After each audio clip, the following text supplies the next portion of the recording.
Cześć i czołgiem, witam Was w przeniesionym do piwnicy obozie Millworld. Do zadań survivalowych, bushcraftowych będziemy potrzebowali rękawic, które zapewnią nam wysoką precyzję.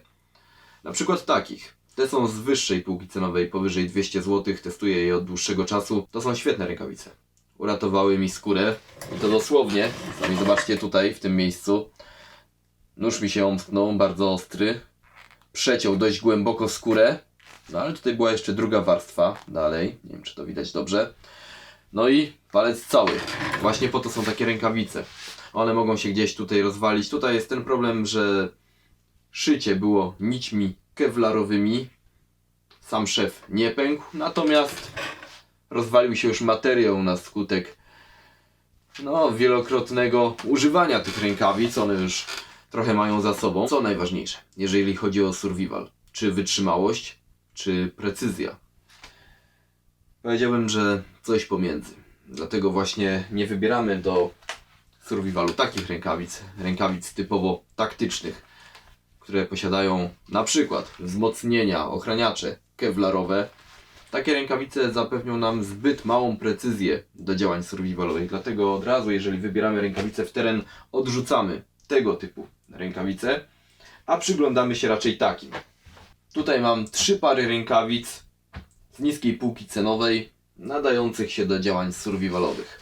Aby sprawdzić wytrzymałość tych 3 par rękawic, wbiłem się na dach i używając specjalnego wyciora postanowiłem wyczyścić komin.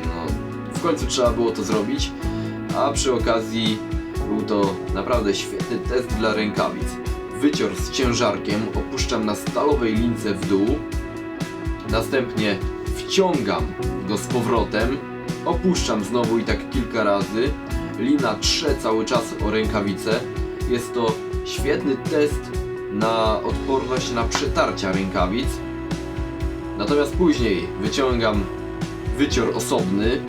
Jeżeli mieliście kiedykolwiek styczność z takim narzędziem, to wiecie, że jest to naprawdę ostre dziadostwo. Jeżeli złapiecie to gołymi rękoma, to na pewno się pokaleczycie. Biorę taki wycior, uderzam nim w rękawicę, szuram rękawicami o ten wycior, testuję w tym momencie odporność na przekłucia. Mamy przetestowane przetarcia, przekłucia, tutaj sobie zaraz jeszcze potraktujemy rękawicę nożem. Na pierwszy ogień idą rękawice marki Miltek.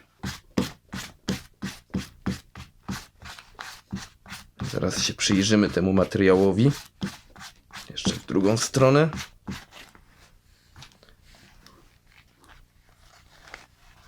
Jak widać, nóż jest ostry, dlatego że zostawiał rysy na materiale. Mam nadzieję, że to widać na kamerze. Natomiast materiał wytrzymał. Szkoda mi traktować nożem te rękawice, dlatego że wydają mi się najlepsze bez taryfy ulgowej. Nie wiem, czy na kamerze widać to, jak zostawiam takie drobne ryski na materiale. To oznacza, że nóż jest ostry. Nacinam pod różnymi kątami.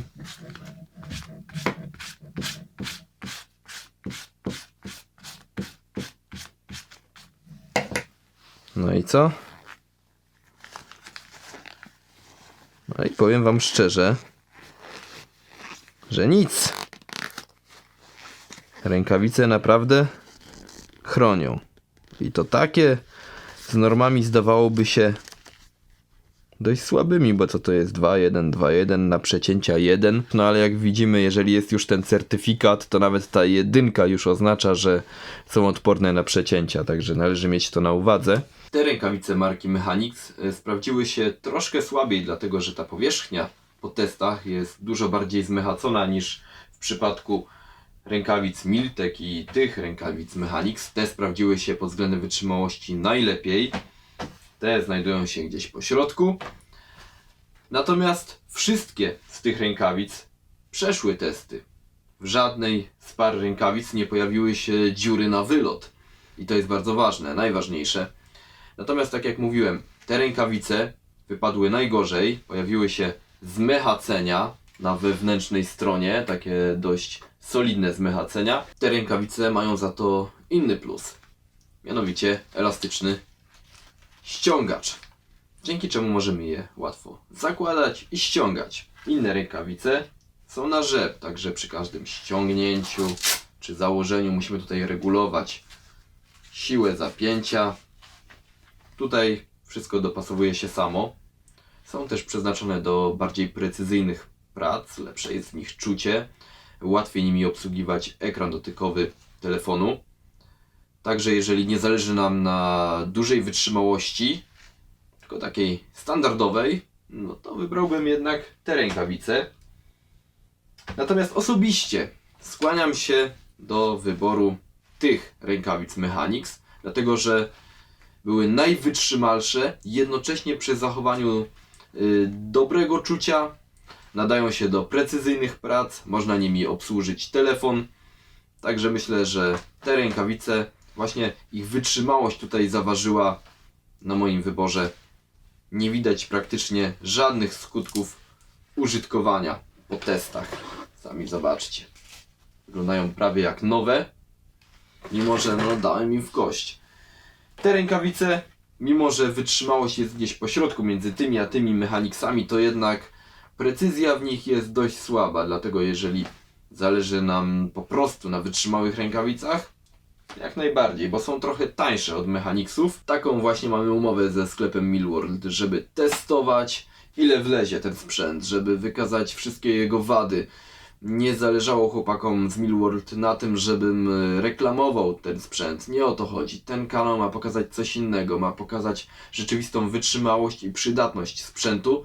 No i myślę, że dobrze nam to wychodzi. Jak na razie pokazuje przydatność tego sprzętu w lesie, w naszym obozie Millworld. Dzisiaj przedstawiłem wytrzymałość rękawic. Jeżeli chcielibyście, żebym jeszcze bardziej je przetestował, jeszcze mocniej, jeżeli macie jakiś pomysł na jeszcze bardziej wymagający test, dajcie znać. Być może przy okazji testowania czegoś innego, przy okazji nagrywania innego odcinka jeszcze bardziej dam im w kość. Niemniej jednak myślę, że takie testy były jak najbardziej wystarczające, żeby przekonać się o tym, że rękawice są wytrzymałe. To już jest wasz wybór, który z tych modeli wybierzecie. Nie są one ze zbyt wysokiej półki cenowej. Testując te rękawice stwierdzam, że nie ma sensu wydawać więcej, naprawdę. Są dobre, świetnie chronią ręce, są wygodne, ze skóry. Natomiast jak widać też z czasem ulegną zniszczeniu, więc już lepiej chyba kupić takie za 60 zł. Dobrze, naprawdę chroniące dłonie, wytrzymałe. No i kiedy się zużyją, kupić kolejne za 60, w ten sposób wydajemy 120 zł, a nie ponad 200. Taka moja rada. Wy zrobicie jak uważacie. Co tutaj mamy jeszcze do testowania? Tutaj mamy BV Bar na przykład, zintegrowany z karimatą, bardzo ciekawa rzecz. Włazimy do tego w śpiworze lub bez, no i tak spędzamy noc. To nie jest worek, to jest oddychające, jednocześnie wodoszczelne, no ale nie będę się tutaj rozpisywał nad tym. Jeżeli chcecie to zobaczyć w akcji, no to mam nadzieję, że niedługo lasy otworzą i nagramy sobie nockę właśnie z takim sprzętem. Jest jeszcze trochę sprzętu innego do przetestowania, dam wam znać w komentarzach, wypiszę ten sprzęt, jeżeli coś wam się spodoba, dajcie mi znać o tym. Ja postaram się to przetestować w kolejnym odcinku. Sprzęt, który będzie miał najwięcej głosów, oczywiście pojawi się wcześniej. No i to było w zasadzie na tyle. Trzymajcie się i czołgiem!